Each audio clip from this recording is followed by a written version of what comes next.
no es razonable en mi tipo de negocio. Entonces, no puede ser deducible esa cantidad. Al momento que yo voy a querer acreditar esa deducción, tampoco va a ser razonable. Tiene que ser razonable, a diferencia de una empresa que se dedica al rubro de taxis, ¿no? Lo que es transporte. Si deduce un valor de 10.000 mensual o 20.000, sí sería razonable, porque es el trabajo con vehículos, entonces va a gastar combustible y el monto sí va a ser razonable al tipo de negocio que está realizando. A diferencia de la otra empresa que solo tiene un vehículo y lo usa de vez en cuando. Tiene que ser razonable el gasto. Ahora, el criterio de eficiencia me dice que tiene que existir el gasto. El gasto tiene que haberse dado.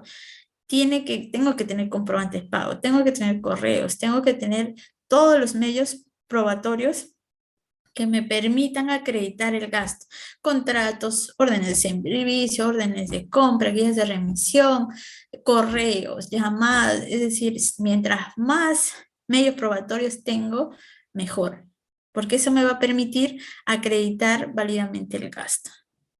Tiene que ser a valor de mercado también. Al momento que yo contrato, presto un servicio deduzco o quiero adquirir o doy, no sé, gastos de viaje y demás, o cualquier tipo de gasto que voy a realizar, siempre tiene que ser a valor de mercado. Si no, también me lo pueden reparar. Tiene que haber el criterio de generalidad para algunos gastos, como vamos a ver, gastos de representación, gastos de recreativos, tiene que darse el criterio de generalidad, porque si no, tampoco puede ser un gasto deducible. No puede ser que le dé a algunos trabajadores y a otros trabajadores no. No se puede dar lo que es la discriminación. Se puede dar la diferenciación, sí. Puedo dar premio a algunos trabajadores porque llegaron a una meta, sí, porque eso es parte del acuerdo. Pero no puedo dar un obsequio a todos los trabajadores y excluir a 5. No se cumpliría el criterio de generalidad y tampoco podría ser deducible en este caso.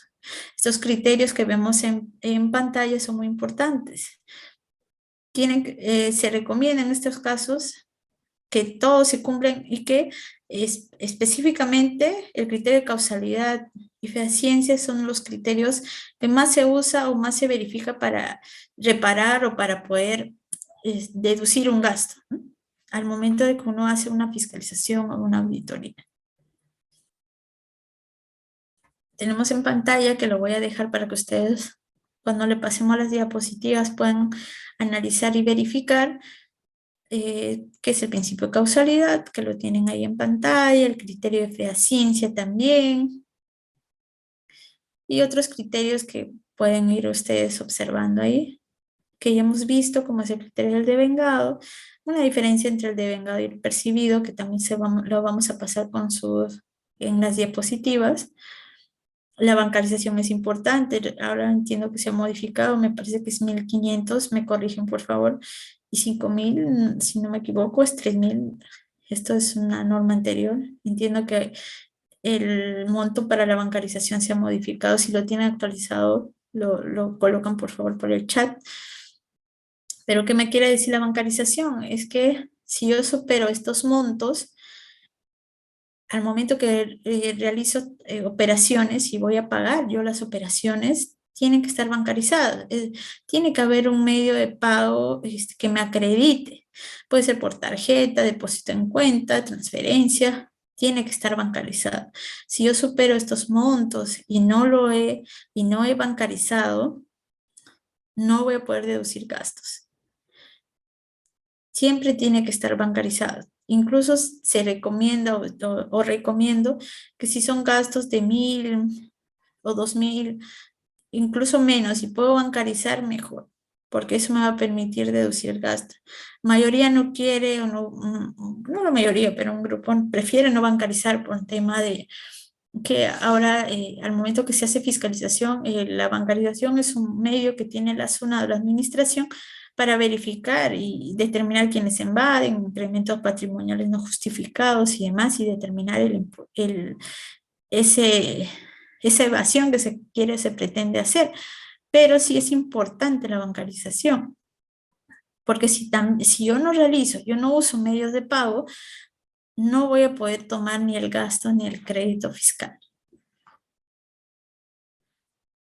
la condición de no habido, para que yo pueda deducir un gasto, tanto para el crédito fiscal como para el impuesto a la renta, tengo que estar habido.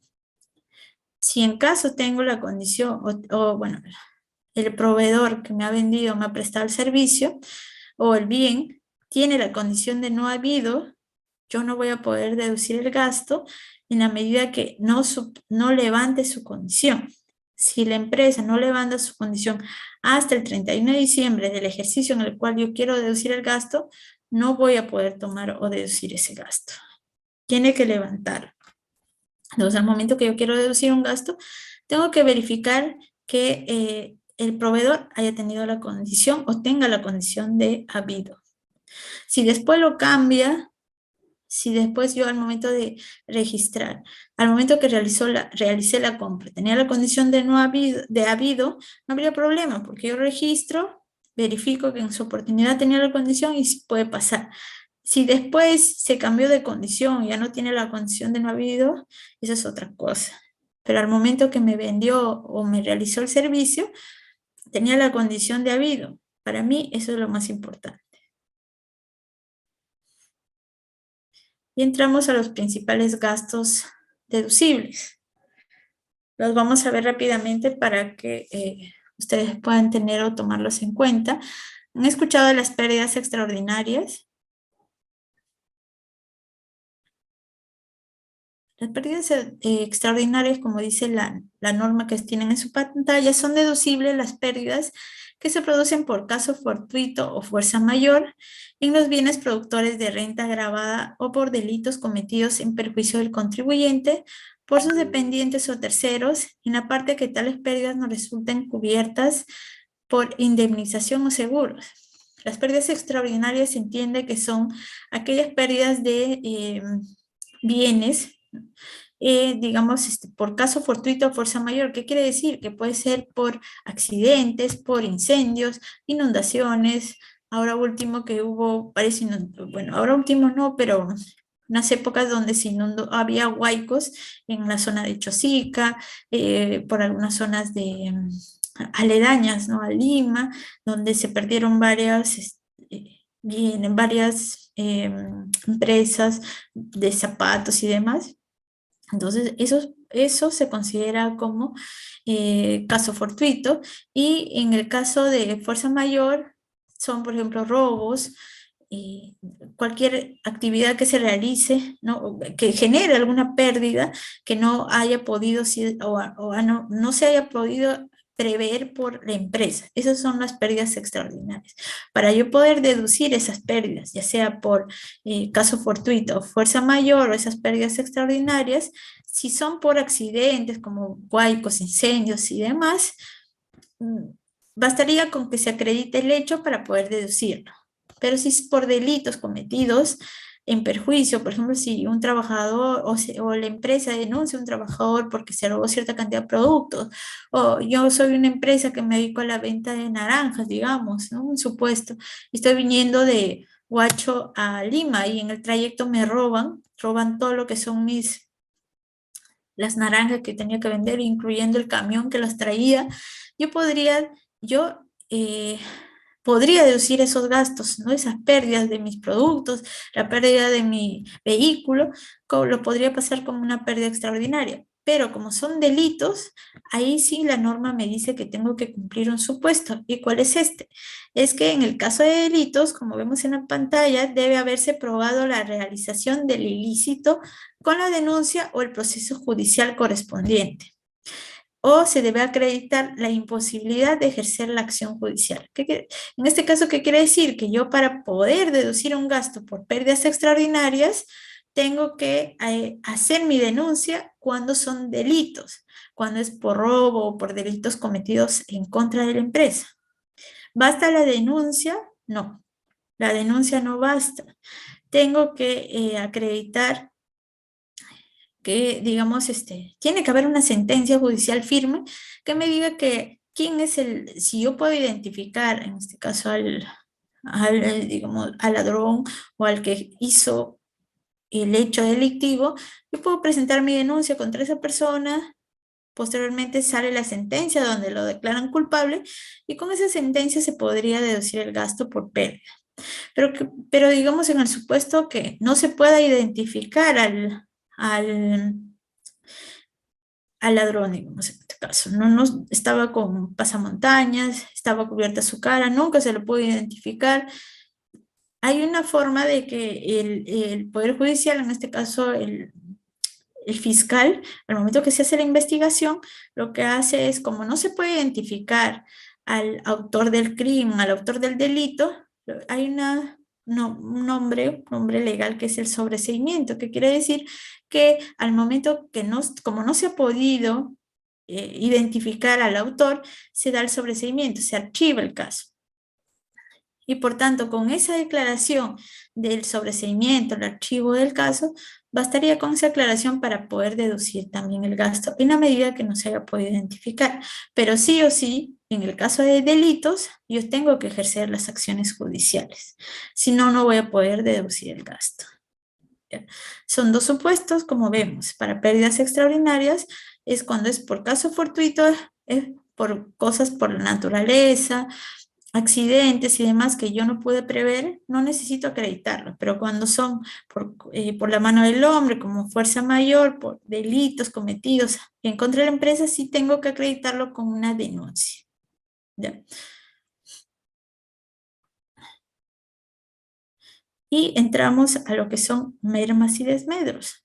Las mermas y desmedros son digamos que en contra de las existencias que tiene una empresa. Empezamos con lo que es las mermas. Las mermas nos dice el artículo 37 de la Ley del Impuesto a la Renta Literaria que se deberá acreditar mediante un informe técnico. En este caso, las mermas, lo tenemos por acá.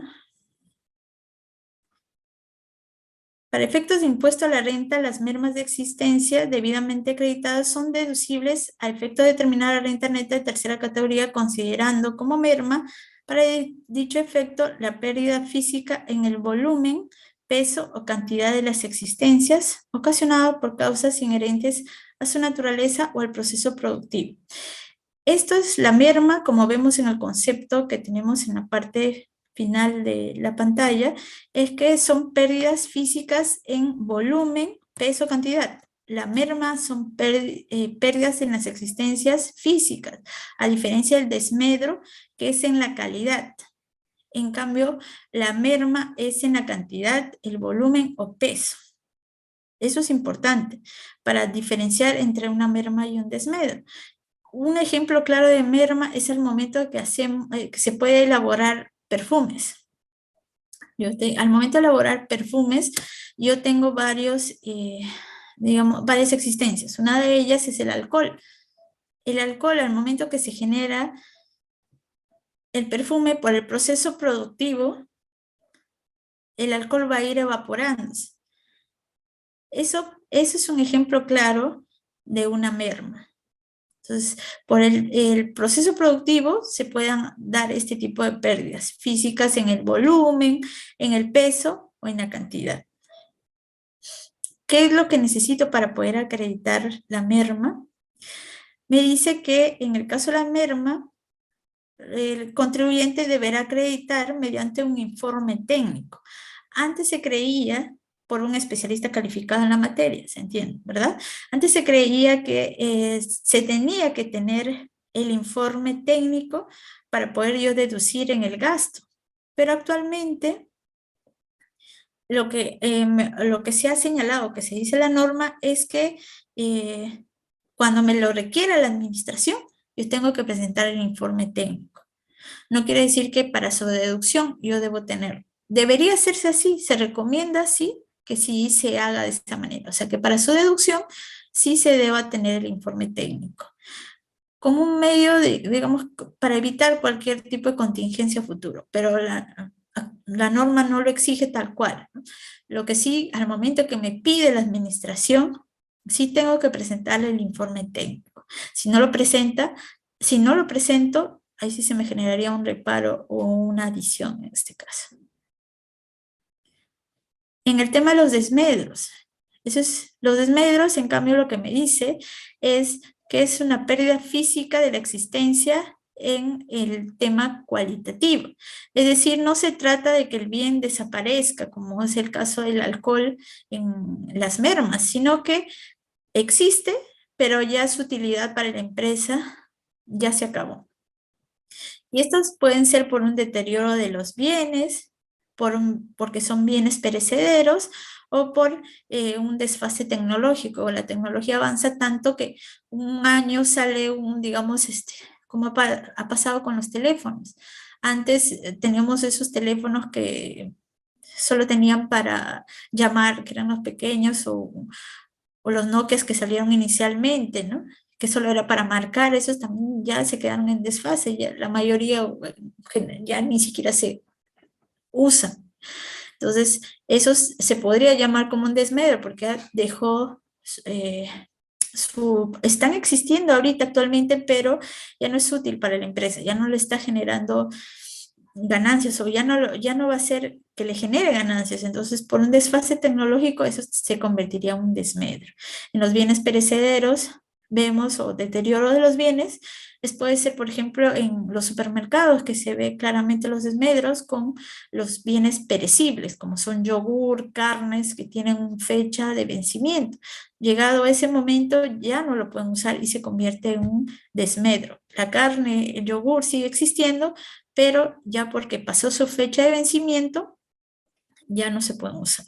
Es una pérdida de la existencia, pero de forma cualitativa, o sea, en la cualidad del bien. ¿Cómo acredito en el caso de los desmedros? La acreditación en este caso es para, digamos, por medio, lo tenemos acá.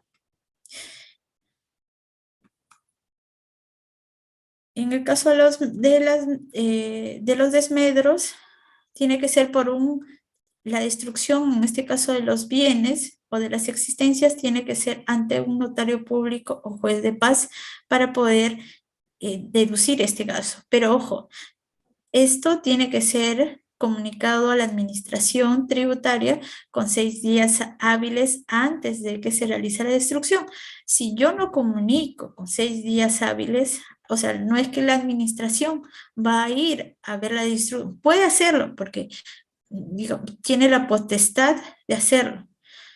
No, generalmente lo hace para bienes sensibles o por un tema digamos, sorteo, que pueden ir a algunos desmedros, pero la comunicación sí o sí se tiene que hacer.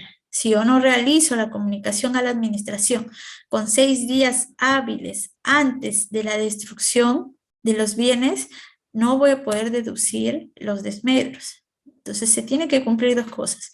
Comunicar con 6 días hábiles de anticipación a la administración que se va a realizar la destrucción de estos bienes, y esta destrucción se tiene que hacer ante notario público o juez de paz. ¿Ya? Los gastos recreativos son los gastos que se hacen a favor de las empresas, perdón, de los trabajadores. Tenemos, por ejemplo, agasajos o festividades, aniversarios a la empresa, días de la madre, fiestas navideñas, que es lo que más o menos ya estamos cerquita. Ahora en diciembre, esto es el gasto que más se genera, ¿no? La cena navideña, salidas a paseos recreacionales y demás, todo ello forman parte de los gastos recreativos. No se incluye lo que son canastas de Navidad o similares. Este tipo de gastos no están dentro de los gastos recreativos, pero sí lo que son los que vemos en pantalla, que son la fiesta navideña, cena navideña, salidas de campo, aniversarios y demás, sí, son los juegos de campeonato. Serán gastos recreativos que se hacen en la empresa. Ahorita me gustaría hacer más ejemplos, pero estamos volando, chicos. Así que estoy haciendo un resumen acelerado. Si tienen dudas, igual lo van publicando ahí en el chat, pero estamos tratando de terminar todos los puntos. Entonces, los gastos recreativos que vemos en pantalla son actividades a favor de los trabajadores que tienen que ser, acá sí se tiene que cumplir el principio de generalidad, o todos los trabajadores tienen que participar. ¿Qué se recomienda para los gastos recreativos? Aparte del límite que vemos en pantalla, que es el 0,5% de los ingresos netos del ejercicio, y con un máximo de 40 UITs, esto es importante en el sentido de que mis gastos recreativos en el año no pueden superar este monto. Si superan, el exceso no es deducible, se va a tener que reparar. Si yo quiero hacer actividades, fiestas, reuniones por Navidad, la celebración de cumpleaños, los gastos por el Día de la Madre, aniversarios y todos los que hemos visto en la diapositiva anterior, los puedo hacer, pero al año estos gastos no pueden superar estos límites, el 0,5% de los ingresos netos y los 40 OITs. Ojo, tiene que estar debidamente acreditados. No es que cualquier gasto que realice la empresa va a pasar como gastos recreativos, no. Tiene que estar igual acreditados, tienen que ser fehacientes, tengo que tener comprobante de pago. Y en el caso de los gastos recreativos se recomienda que sea a todo el personal. Es decir, si yo voy a hacer una fiesta navideña, voy a invitar a mis trabajadores al campo, voy a un centro recreacional, tengo que mandar un correo invitando a todos mis trabajadores. No puedo excluir. Y se recomienda que al momento se haga o se dé la reunión, pasar una lista para que puedan firmar todos los que han asistido. Mientras mejor me pueda resguardar de cualquier eventualidad y tenga todos los medios probatorios, siempre es mucho mejor que tenga más documentación, más correos y cualquier otro medio probatorio que acredite que se realizó, en este caso, la actividad. Los gastos de representación son los efectuados por la empresa con objeto de ser representada fuera de sus oficinas locales o establecimientos destinados a presentar una imagen que permita mejorar su posición. Ahora que se acerca Navidad, ¿cuál sería un gasto de representación? Por ejemplo, las canastas navideñas que se dan entre empresas. O yo tengo, digamos, como empresa que me dedico a un cierto rubro, tengo proveedores, tengo clientes que trabajan conmigo años y siempre son fieles amigos, siempre están conmigo en este caso. Entonces yo como a manera de agasajo lo que hago es mandarle canastas, vinos, panetones. Estos son gastos de representación.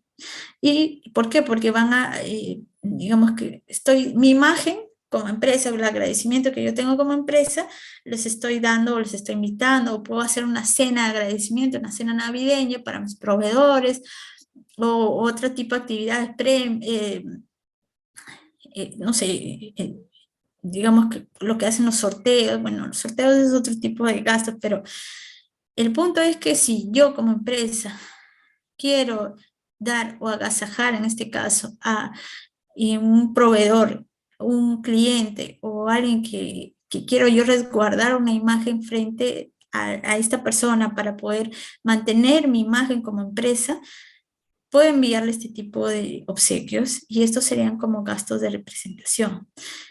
También pueden ser las invitaciones, como vemos en la tabla, cartas de atención y todo ello, así como los gastos recreativos, tienen que estar probados y más con gastos de representación, porque antes, como les indiqué al inicio de la clase, los gastos de representación eran como una bolsa donde todos los gastos que tenía la empresa se ponían. Entonces, para los gastos de representación hay que tener muchísimo cuidado y se tiene que estar debidamente acreditadas. Incluso los obsequios. Si voy a mandar una canasta navideña, si voy a mandar un panetón, si voy a mandar un vino, si voy a mandar un vale de pago o lo que yo quiera, o la forma en la que yo quiera agasajar a mi proveedor o cliente, o quiero conseguir un nuevo proveedor y quiero tener una buena imagen frente a él.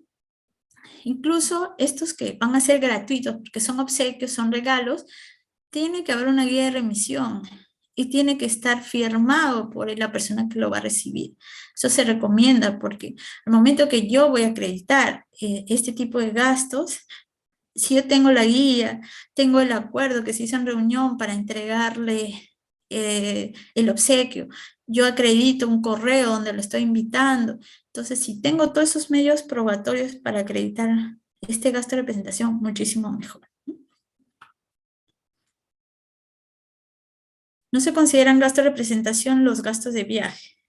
En efecto, los gastos de viaje tienen su propia deducción, que lo vamos a ver más en un momento más, no serían gastos de representación propiamente. Y los gastos dirigidos a la masa, pues, si yo voy a volantear, ¿no? Estos, los que son los merchandise, que se llama, que se entrega de lapiceros, entrega de cualquier otra publicidad que sea en la calle, de reglas y demás, esos gastos de representación, perdón, eso no forman forman parte de los gastos de representación, sino como gastos de publicidad, que es otro concepto, y que no está sujeto al límite. ¿Ya?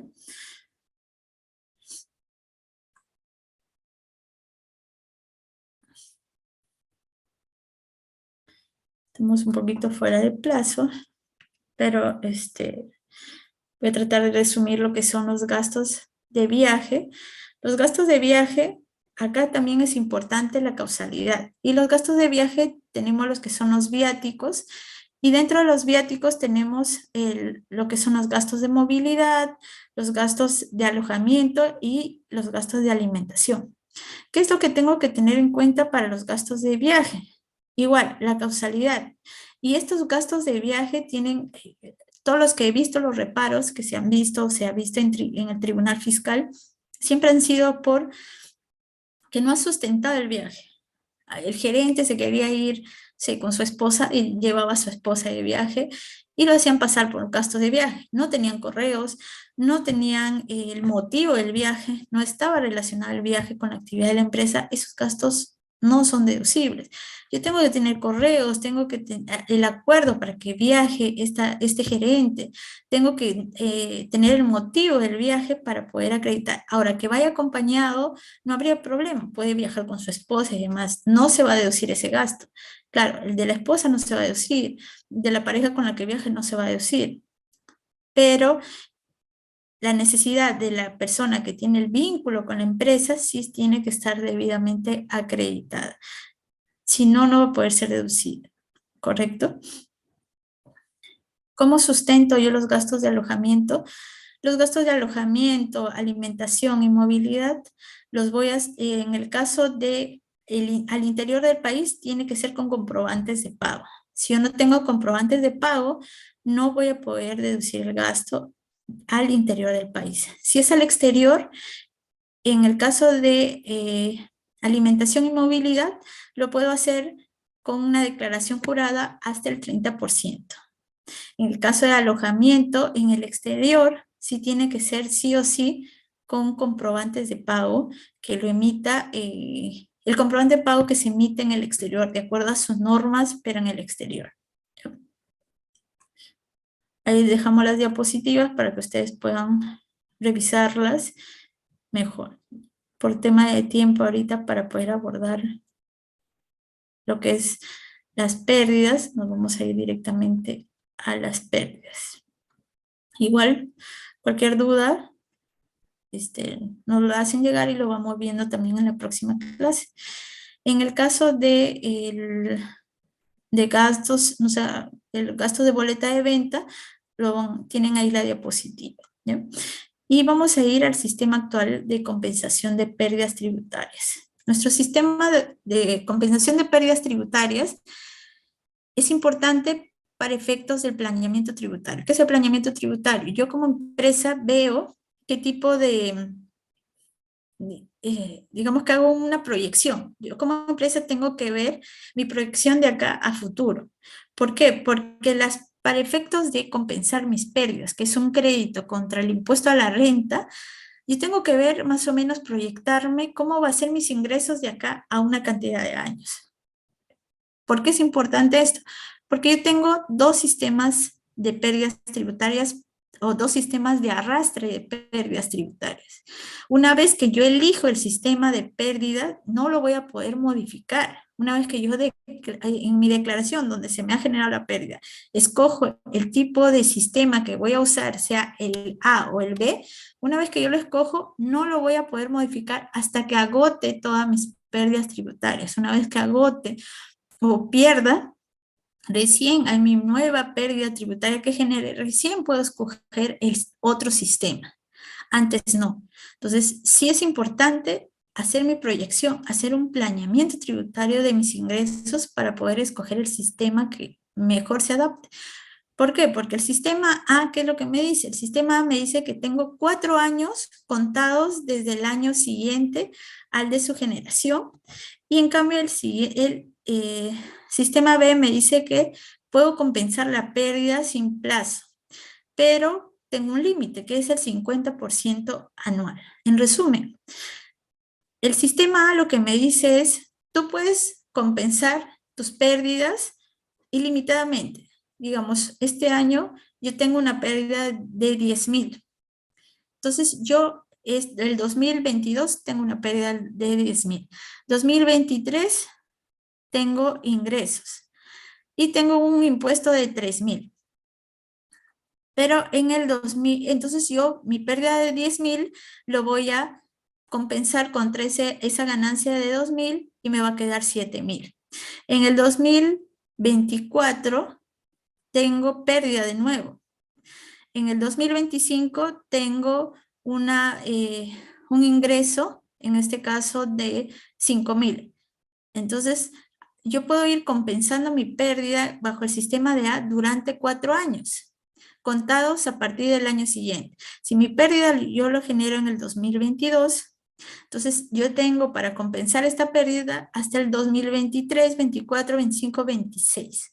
Hasta el 2026 tengo para compensar mis pérdidas bajo el sistema A, sin límite. Es decir, yo en un ejercicio puedo compensar todas mis pérdidas contra mis ingresos. No hay un mínimo, pero solamente tengo 4 años. ¿Qué pasa si en los siguientes 4 años yo tuve puras pérdidas y no tuve ingresos? Lo pierdo. Ya no lo puedo usar, ya no lo puedo usar para el año quinto, solamente tengo 4 años. En cambio, el sistema B, yo lo puedo arrastrar indefinidamente, no tengo un límite de años, pero solamente puedo tomar el 50% de la pérdida, solamente contra el 50% de las rentas netas del ejercicio siguiente lo puedo aplicar, nada más. O sea, está sujeto al límite de porcentaje, pero no de años. Entonces, si yo veo como empresa que en los siguientes años he hecho mi proyección, que voy a generar ingresos, me conviene el sistema A, lo compenso en 4 años, termino mi pérdida contra esos impuestos en 4 años. No hay problema. Pero si yo veo que voy a tener altos y bajos, que posiblemente genere más pérdidas que ingresos en los próximos años, entonces me conviene el sistema B, que lo puedo arrastrar indefinidamente hasta pero claro, con el límite del 50%, pero no tengo un límite de años. Lo puedo seguir arrastrando hasta que termine de compensar todas mis pérdidas. Esos son los dos sistemas que tenemos, ¿no? El sistema A, que lo vemos acá, son 4 ejercicios. A las pérdidas, una vez si no lo uso en esos 4 ejercicios, esos 4 años, lo pierdo, no lo puedo usar más, no hay un límite de cantidad, solo de tiempo, 4 años bajo el sistema A.